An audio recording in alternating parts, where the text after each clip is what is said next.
Salve galera, mais um vídeo aqui do canal Brownie Fogo.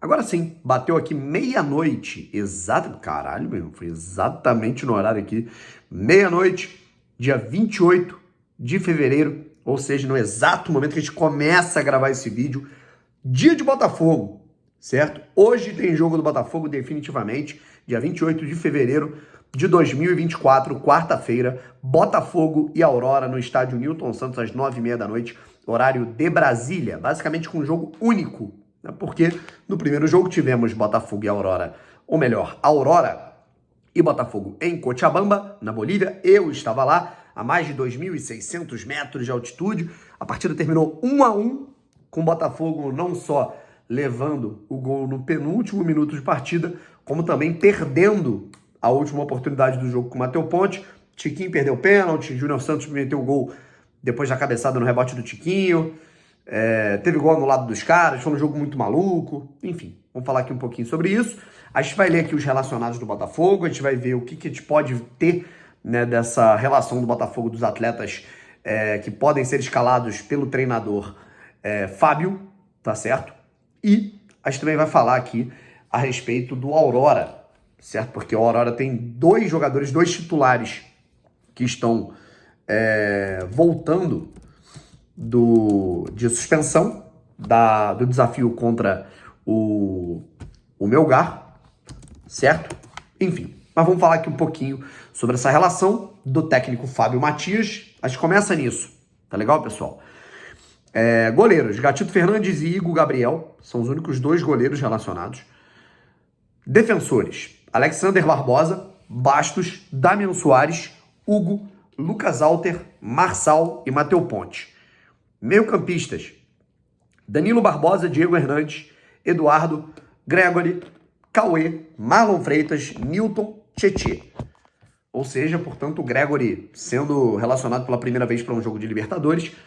Atacantes, Emerson Urso, Janderson, Júnior Santos, Matheus Nascimento, Savarino e Tiquinho Soares. Lembrando que o Vitor Sá foi negociado, não joga mais pelo Botafogo, tá indo para o Krasnodar da Rússia e eu considero isso muito complicado. Afinal, a gente tá aí, né, sem o Luiz Henrique machucado. Nesse momento, cara, a gente só tem o Júnior Santos e o Savarino como opções na ponta. Se um for expulso, se um for suspenso, se um machucar, outro cansar, a gente só tem o Emerson Urso de opção efetiva na ponta. O Botafogo se arriscou muito, tá? Achei um erro liberar o Vitor Sá antes dessa decisão. Enfim, essa é a escalação do técnico interino, né, cara? Essa é a relação, melhor dizendo, do técnico interino Fábio Matias, tá? E agora a gente vai falar a respeito não só da situação do Botafogo, mas também do Aurora. Mas antes, né, passando aqui pelo Bragantino, certo? Bragantino se classificou, é o adversário ou de Botafogo ou de Aurora na terceira fase da pré-Libertadores, beleza? Bragantino derrotou o Águilas Douradas, derrotou não, né? Primeiro jogo, 0-0 na Colômbia, na semana passada, uma partida em que o Águilas Douradas foi superior, tá? E no Nabizão, onde eu particularmente esperava que o Bragantino fosse, cara, não vou dizer passar o carro, mas ganhar com certa autoridade, 2-0, 3-0, 3-1, tá? 0-0. No começo do jogo, o Águilas Douradas foi melhor. No segundo tempo, o Bragantino foi um pouquinho melhor. Beleza, mas nada demais. Não criou oportunidades efetivas. E nos pênaltis, não fosse a pontaria bizarra dos jogadores do Águilas, também, né? Tudo bem que o Bragantino converteu todos os pênaltis, mas dois do time colombiano foram muito mal batidos e, por isso, o Bragantino tá na próxima fase. É aquilo. O Botafogo não pode subestimar ninguém, certo? Nem o Aurora, que é o adversário de logo mais. Mas agora que o Bragantino também tá mal, meu parceiro, tá. Beleza? Mas vamos lá, rapaziada.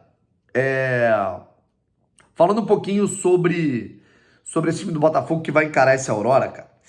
Que assim, cara, eu não quero subestimar ninguém, mas assim, é uma obrigação. O Botafogo ele tem que fazer valer o favoritismo pelo investimento, pelo orçamento, pela qualidade.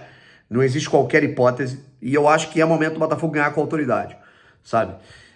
Antes mesmo da chegada do novo treinador, eu acho que é momento do Botafogo emplacar, assim, cara, por si só, de maneira enérgica, um atropelo e dar uma porrada no adversário. Ter muita atenção, porque se os caras fizerem... O pior cenário pra mim é se o Aurora marcar um gol cedo, sabe? Eu acho que é o pior cenário de todos, porque eles podem marcar um gol cedo e se fechar absurdamente e bater o desespero. Então, o melhor dos mundos seria o Botafogo ganhar, virar o primeiro tempo ganhando 2-0, sabe? Enfim. Mas eu acho que tem que ser gradativo, a gente tem que pensar em ganhar o jogo primeiro.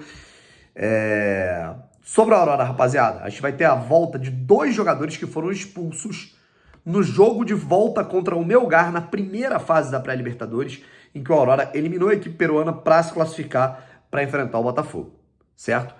Estamos falando do Robles, camisa 24, que é um defensor pelo lado esquerdo, paraguaio, e o Blanco, que é um dos principais jogadores da equipe do Aurora, que foi o autor do gol do Aurora, inclusive contra o Melgar, e que foi expulso, certo? Que é um colombiano. Os dois vão voltar. Quem jogou no lugar desses 2 jogadores, os 2 atletas que jogaram no lugar desses 2 estavam suspensos no jogo de ida na Bolívia contra o Botafogo, foram o Amarídia, tá? Que deve dar lugar, né, a esse paraguaio, né, que é o Robles, e o Blanco deve entrar no lugar do brasileiro Serginho, que é reserva dessa equipe, certo? Na verdade não é reserva, né, alterna, e se ele for repetir o trio de ataque que jogou contra o Melgar, vai ser o Torrico, o Blanco e o Reynoso, beleza? E o Botafogo, Bruno, como é que o Botafogo deve ser escalado? Cara, assim, vamos pegar a escalação do time que jogou contra o Aurora na Bolívia. Gatito, Damian, Lucas Alter, Barbosa, Hugo, Marlon Freitas, Tietê, Eduardo. Marlon Freitas, Danilo, Eduardo, Vitor Sá, Júnior Santos, Chiquinho Soares. Evidentemente não vamos ter Vitor Sá, já foi embora.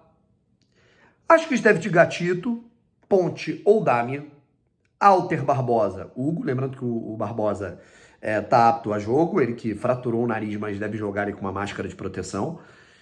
Um meio campo, em que eu acho que a gente deve ter, eu diria que Danilo ou Marlon, eu acho que tá em aberto, sabe? Pode ser Marlon e Tietê, pode ser Danilo e Tietê, pode ser Marlon e Danilo. Eu acho que vai Marlon e Tietê, tá? Eduardo mais à frente, só um minutinho.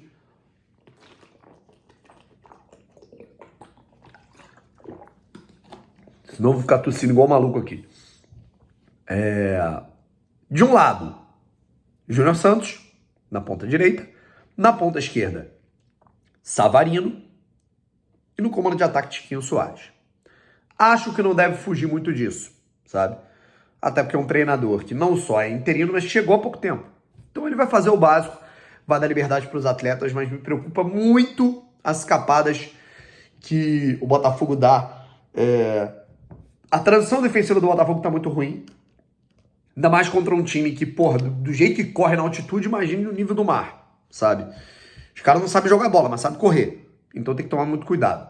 Como o Depp falou da questão do Botafogo ter dificuldade contra o time de hamsters, né? Enfim. E para completar, a gente tem a arbitragem, tá, gente? O trio de arbitragem composto por a arbitragem composta aí por uma equipe venezuelana, tá? A gente tá falando aí do Jesus... Não, perdão, não é venezuelano não, cara. Eu confundi. É o Jesus Valenzuela, certo? E não, ele é venezuelano mesmo, né? Eu confundi porque, pô, eu tô sem óculos, né, cara? Valenzuela, venezuelano, falei, caralho, pô, inventei na minha cabeça, mas não, realmente tem a bandeirinha da Venezuela aqui. Desculpa, rapaziada. Pô, eu tô completamente baqueado dessa virose aí, tá me deixando grog, ainda bem que eu não vou jogar amanhã, tá? Jesus Valenzuela é o árbitro, os assistentes são Jorge Martínez e Túlio Moreno. Muito bom, um dos assistentes se chama Túlio, né? Vamos ver se ele colabora pra gente. E ainda tem a arbitragem de vídeo que também é composta por venezuelanos. E é isso, rapaziada. Não tem muita desculpa, sabe? Eu acho que é ganhar com autoridade para fazer com que a alma lave e a torcida abrace o momento do clube, dos jogadores, vem um novo técnico, vida nova e já a vida que segue para pensar no Bragantino. Mas antes de pensar no Bragantino, tem que pensar no Aurora. A gente não pode dar mole. Um abraço, não tem nada ganho e fui.